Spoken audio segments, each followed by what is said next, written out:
everyone, it's Megan and welcome back to my YouTube channel. So today I wanted to do the mid-year book freakout tag.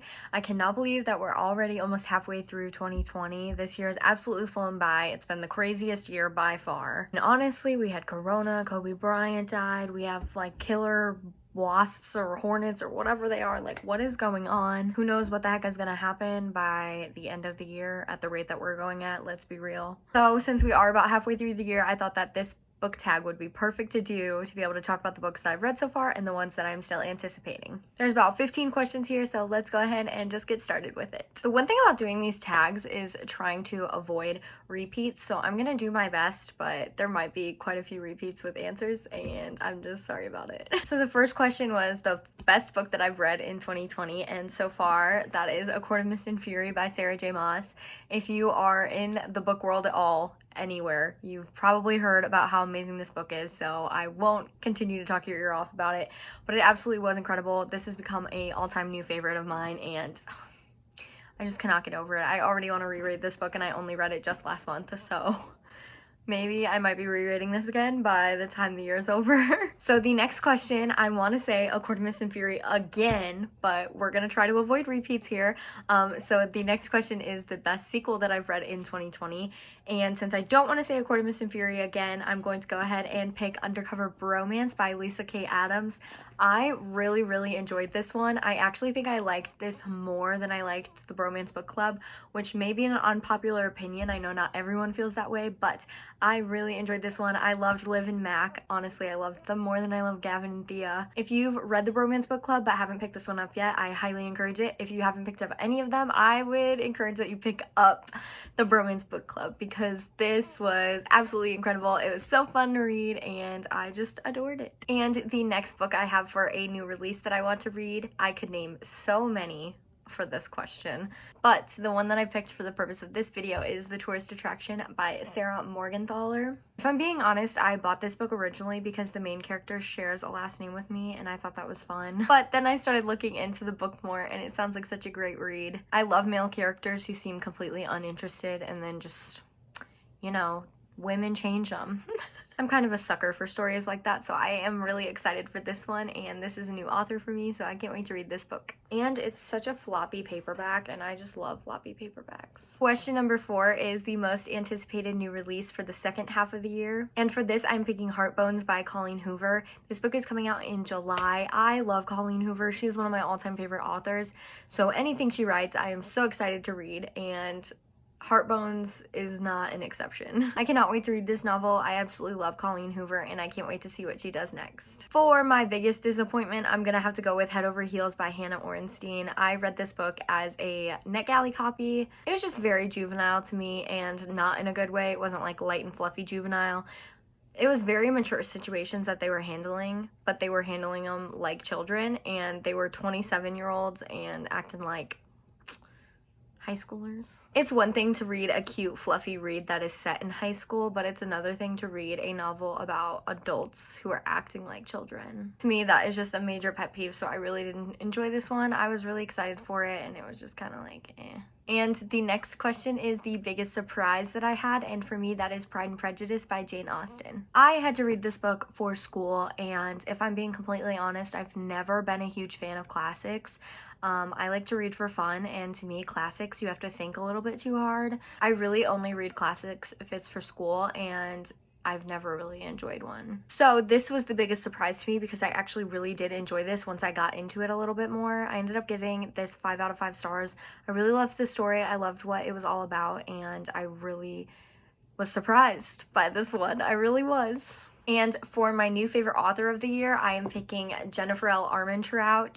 I'm not sure if this question means like favorite author that has like come about in 2020 or favorite author that you've now chosen. For me, I love Jennifer L. Armentrout. I've liked some of her past works, but I hadn't read enough from her to decide that she was a favorite of mine. Until I read From Blood and Ash, I really loved this novel. I've decided after reading the Lux series and then reading this, she's definitely a favorite author of mine. I still need to pick up her Covenant series and a couple of her other books to see how I enjoyed those, but after reading this one, I decided that she is a favorite author and I definitely want to read all of her stuff. Newest fictional crush. Here we go with the repeats, but it's definitely Rhysand from A Court of Thorns and Roses or A Court of Mist and Fury. Definitely in this book is what sold me on him. Y'all are lying to me if you don't say that he is the dreamiest. I just adore him. I am such a sucker for male characters who seem like such a badass on the outside, but they're actually such a softie on the inside. And this man just might be the death of me. So he is definitely my newest fictional crush.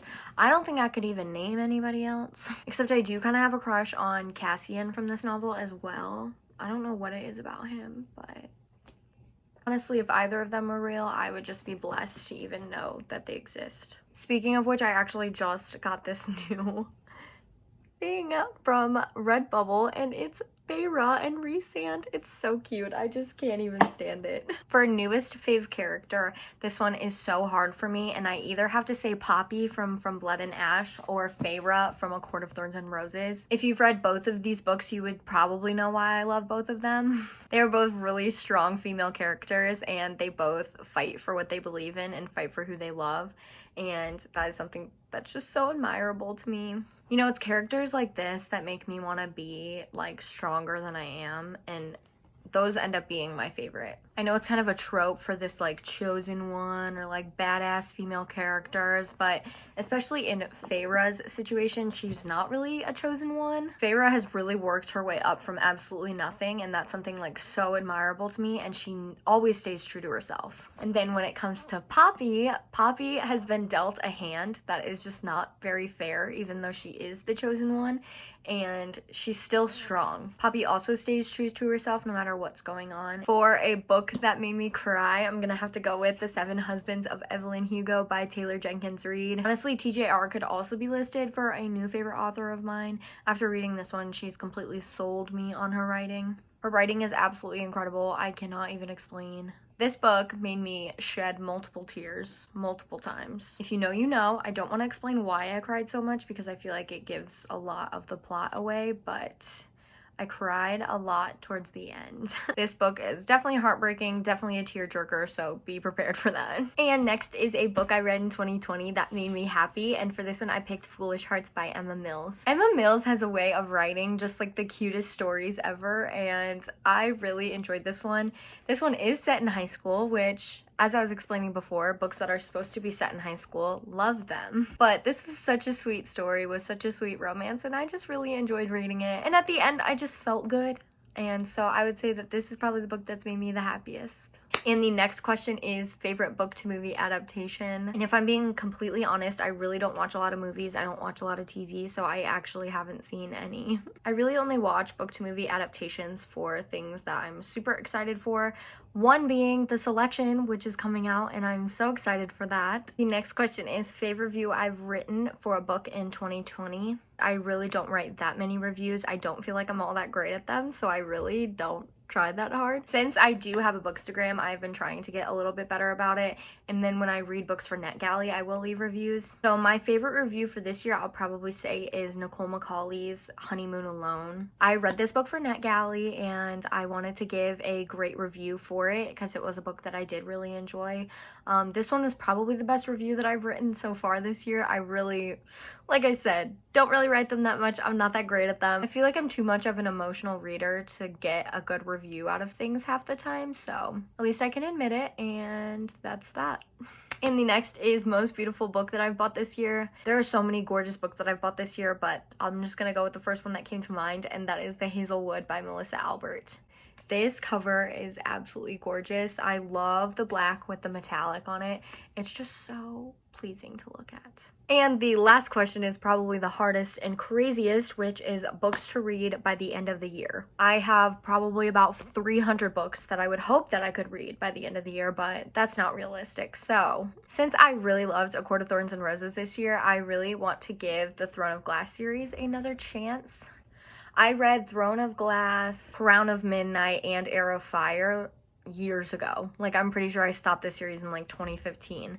I just kind of got bored after Heir of Fire. I tried to pick up Queen of Shadows. It just wasn't doing it for me. So I put it down and I haven't picked the series back up. But after loving A Court of Thorns and Roses, I really think I want to give this one another shot. So I will probably reread the first 3 books and then read the rest of the series, hopefully by the end of the year. Who knows? Next is A Love Letter to Whiskey by Candy Steiner. Candy Steiner is an author I've been wanting to try forever, and so I'm hoping I'm able to get to a couple of her books this year. Definitely want to read One True Loves by Taylor Jenkins Reid. This is actually on my TBR for June, so I should be getting this one done soon. I want to read all of Taylor Jenkins Reid's books. I love her writing, and so I hope to get to a couple more of her books this year. And the last book I have specifically for this video is The Darkest Star by Jennifer L. Armentrout.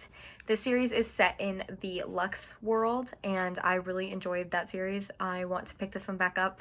I want to see what this is all about, especially because I love Jennifer L. Armentrout now. So definitely this one. And that is it for today's video. I had so much fun doing this tag. Please let me know if you have any other tags that you think I should do. As always, I hope you guys have a lovely day, and thanks so much for watching. Bye!